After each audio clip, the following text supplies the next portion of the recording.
Hey everybody, it's Jason Blaha here, and once again it is time for a squat and deadlift day. And I was feeling kind of fatigued today, so I didn't go crazy hard. Mainly, I just didn't do much axial loading stuff. I saved my effort for the lower body machine work, but my hips felt really mobile today, so I wanted to continue to work on squats.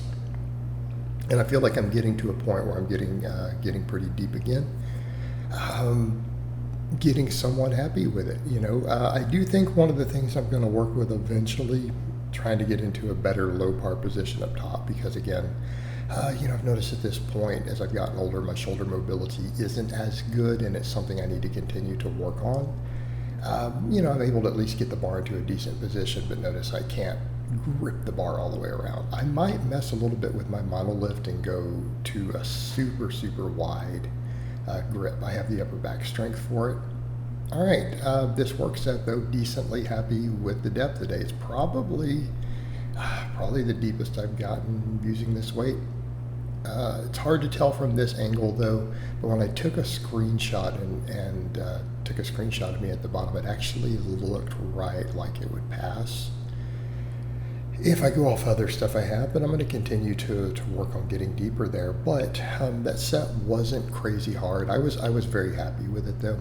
I came over though and wanted to see how deadlifts felt, so I did my normal warm up of putting 405 on the bar, and it felt a little heavy, and I'm just like, I don't think I need to pull today.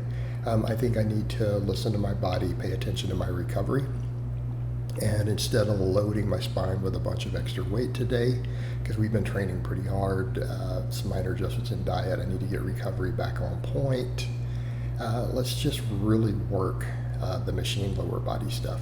And I started off on a 20 rep set here, and I'm like, yeah, let's ramp this up and get some tension on the quads and adductors, especially if I'm not going to do the pause squats and stuff today. Wanted to really get some mechanical tension here. I want to continue to bring my quads and adductors back up now that I'm squatting again. My legs are smaller than they used to be. I need to work on bringing those up. I know people say from the back they're not seeing that, but that's because you're seeing all that hamstring and stuff. My quads are still smaller than they were. They were still smaller than they were. But I did a 20 rep set on this, and then I supersetted these, and I went up heavier. I doubled the plate weight.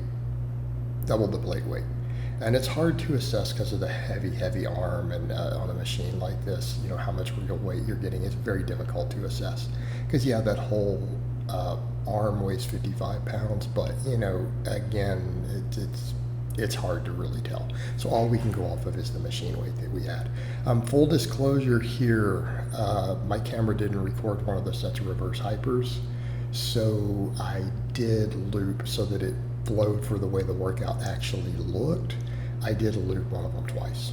So just a disclosure here, if people were to go figure out which ones I did, there are only 3 sets actually filmed and looped in for the 4 that you're seeing. One of them is done twice. Just full disclosure, in case people catch it and then, try to call me on it. I say, oh, you only did 3 sets instead of 4. No, I really did 4 sets. But again, I want to be honest there. Right, full disclosure. So I went ahead and put an extra 55 on each side and managed to get 6 reps. And I took most of these down to where the arms tapped the floor, right? Where they tapped the floor so that it was the deepest range of motion I could get. Didn't really get what I would call a pump in the quads off of this, like the 20 rep sets, but what I did get is felt that tension, right? Really felt that tension. One of the things you guys will notice here, of course, you see me here a lot more there without the belt on. Honestly, my loose skin is not as bad as it used to be, and I think it's because I've probably lost some body fat around that waistline in that loose skin area. I'm actually kind of surprised lately it's tighter than it used to be. Now, again, disclosure. We all know that I use a substance known to tighten skin and improve skin quality, right? We all know this, and it's growth hormone. I do use it. I'm a big advocate for it for guys in their over 40, men and women both. Just like longevity clinics, lots of wealthy women, lots of upper class and even upper middle class women get growth hormone therapy now. It's just because of the skin benefits and the anti-aging. It's become very, very, very, it's almost mainstream at this point. So people can hate on lifters who want to use it or whatever, that's fine. But when I know the number of women that I know who get growth hormone therapy purely for cosmetic, it's time for people to just shut up. It's time for people to shut up. And by that same token, I mean, I'm seeing the skin get tighter around the waist, all that loose skin. Now, will it get tighter if I get leaner later again? Yeah, and I'm going to slowly work back and forth on gaining muscle, trim a little fat off. Just again, I need to stay in my weight class. So that's the other thing. People are like, well, you could bench that 405 if you just did a bulk. I could. You're right. If I gained 20 pounds, I'd bench 405 in no time. I don't want the fat gain. I'm getting too old for that. Again, I run fitness channels. It's just not worth it, just in terms of the health and everything else. Plus, I'm struggling to eat enough calories right now in this heat while eating clean. I said yesterday when I'm doing adjusting my diet a little bit.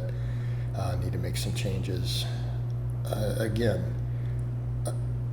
Getting enough calories in with clean food though right now for me is just it's almost impossible. All right, I'm at a point where it's like, if I get 3,500 to 4,000, I need to just be happy with that. And if that makes me lose a little weight and lose a little body fat, if I train hard enough, I won't lose any muscle. But I'm not going to try to force feed myself at this point. I'm not going to try to force feed 4,500 calories a day anymore. It's just not worth it. Not worth the hassle. But again, the waistline's tightening up. As the loose skin gets a little tighter. And like I said, over time, I suspect what's going to happen here, because I'm just going to quit trying to force feed, I'm probably going to lose body fat. Right? I'm in this heat, training in this heat. I'm a moderately, enhanced lifter. It's probably at a point where, as long as I just keep and eat a really, really clean diet with high protein, with what I'm doing, I'm probably just going to lose some body fat. But I think I'll gain some strength. I think there's some muscle memory to be had in things like my upper chest, my quads, things like that. I think I can stack some size on while doing that. So I'm just going to keep training hard. But as you guys notice, I went for that tension. I'm like, let me just get some tension loaded on those. We did a 20 rep set. That was plenty of pump volume. Let's get 3 heavy sets in on those quads besides the normal back squat. And that'll give me 4 heavy sets, 1 high rep set. And I just finished off with some ab work, and this wasn't a crazy hard workout. This workout took me about 45 minutes. I just came in, knocked it out, got done, and I'll train harder on Friday on lower body day. So I hope it's been informative, and I'll talk to you guys next time.